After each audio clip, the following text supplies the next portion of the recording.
लड़कियों के स्कूल में आने वाली टीचर इंतहाई खूबसूरत और तालीमी तौर पर भी मजबूत थी, लेकिन उसने अभी तक शादी नहीं की थी। एक दिन तमाम लड़कियां उसके गिर्द जमा हो गईं और मजाक करने लगीं कि मैडम आपने अभी तक शादी क्यों नहीं की। मैडम ने दास्तान कुछ यूं शुरू कर दी। उसने कहा कि एक औरत की 5 बेटियां थीं। शोहर ने उसको धमकी दी कि अगर इस बार भी बेटी हुई तो उसकी बेटी को बाहर किसी सड़क या चौक पर फेंक आऊंगा। अल्लाह पाक की मर्जी वो ही जाने कि छठी बार भी बेटी ही पैदा हुई और शोहर ने बेटी को उठाया और रात के अंधेरे में शहर के बीचों बीच चौक पर रख आया। माँ पूरी रात उस नन्ही सी जान के लिए दुआ करती रही और बेटी को खुदा के सुपर्द कर दिया।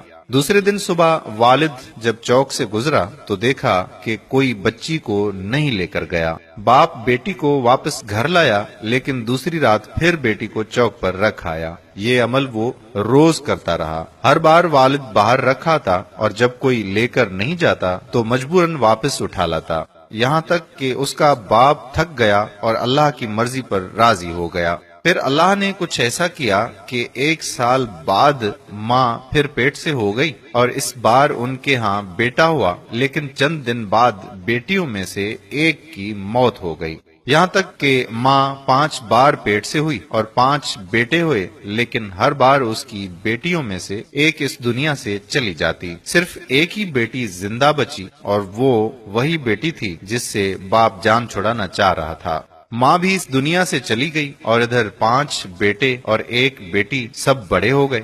टीचर ने कहा कि पता है वो बेटी जो जिंदा रही कौन है? उसने कहा वो मैं हूँ और मैंने अभी तक शादी इसलिए नहीं की कि मेरे वालिद इतने बूढ़े हो गए हैं कि अपने हाथ से खाना भी नहीं खा सकते और दूसरा कोई नहीं जो उनकी खिदमत करे। बस मैं ही उनकी खिदमत किया करती हूँ और वो 5 बेटे कभी कभार आकर बाप का हाल अहवाल पूछ लेते हैं। वालिद हमेशा शर्मिंदगी के साथ रो रो कर मुझसे कहता रहता है कि मेरी प्यारी बेटी, जो कुछ मैंने बचपन में तेरे साथ किया उसके लिए मुझे माफ करना।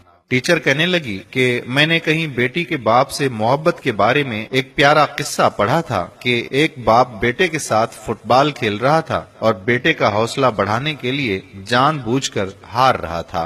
दूर बैठी बेटी बाप की शिकस्त बर्दाश्त न कर सकी और बाप के साथ लिपट कर रोई और बोली कि बाबा आप मेरे साथ खेलें ताकि मैं आपकी जीत के लिए हार सकूं। सच ही कहा जाता है कि बेटी बाप के लिए रहमत होती है।